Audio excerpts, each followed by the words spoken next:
छत्रपती शिवाजी महाराज यांच्याविषयी भाषण.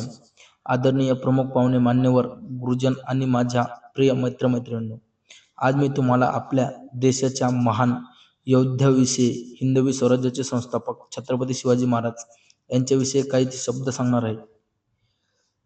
छत्रपती शिवाजी महाराजांचा जन्म 19 फेब्रुवारी 1630 रोजी शिवनेरी किल्ल्यावर झाला आणि त्यांच्या आई राजमाता जिजाऊ यांना त्यांच्यावर संस्कार केले आणि स्वराज्याची प्रेरणाही दिली.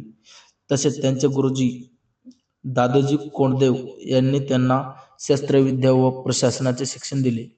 छत्रपती शिवाजी महाराज लहान वयातच स्वराज्याचे संस्थापक करण्याचा निर्धार केला.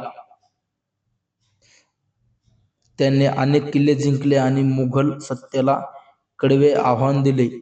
त्यांचे युद्धनीती, गनिमी कावा आणि ध्येय अद्वितीय होते. महाराजांनी नेहमी स्त्रीचा सन्मान केला आणि सर्व धर्मांचा आदर केला. 1674 साली रायगडावर त्यांचा राज्याभिषेक झाला आणि ते छत्रपती झाले. त्यांनी न्याय, शिस्तबद्ध आणि लोककल्याणकारी राज्यकारभार केला.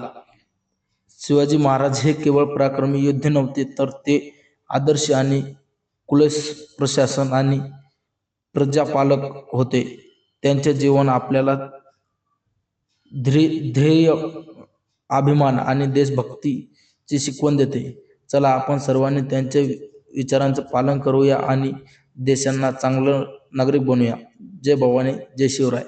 बाकीची माहिती आपण पुढच्या व्हिडिओमध्ये नक्की बघू.